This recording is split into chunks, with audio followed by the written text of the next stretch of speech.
Rosie O'Donnell lobbies to play Bannon Political satirist Mark Russell died on Thursday at his home in Washington, D.C. He was 90 years old. The Beltway satirist's death came after a battle with prostate cancer, his wife told the Washington Post. Russell played musical parodies on the piano for more than half a century, poking fun at the absurdities of American politics. His career included several PBS comedy specials from 1975 to 2004, and he also hosted NBC's news magazine show Real People from 1979 to 1984. LFO founding member Brian Briz Gillis dead at 47.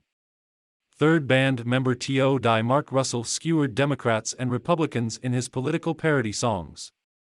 Christopher Ruppel / Getty Images.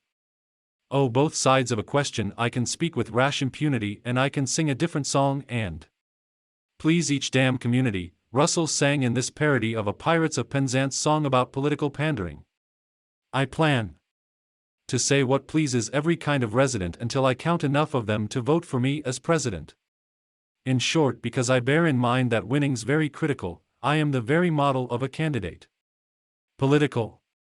Russell continued to perform until 2017 when he satirized the 2016 presidential election. He also jokingly referred to himself as a political cartoonist for the blind, according to the Post. He once said that Democrats and Republicans both think the other has no sense of humor. They are both wrong, the Post reported. Mark Russell was a D.C. institution who did the hardest thing a comic can do, relentlessly and righteously mock his neighbors, Jon Stewart said in a statement, according to The Hollywood Reporter. Mark Russell kiddingly referred to himself as a political cartoonist for the blind. Malin / The Washington Post via Getty Images. Comedian Louis Black called Russell an extraordinarily talented satirist with a unique comic voice.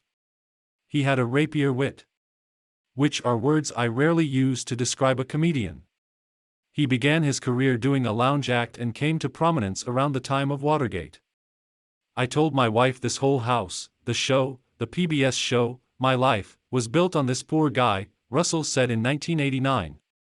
Referring to former President Nixon, according to the Buffalo News. In the 1990s, he also milked former President Clinton's scandal with Monica Lewinsky and his impeachment for material, including the song, When You Wish Upon Ken Starr.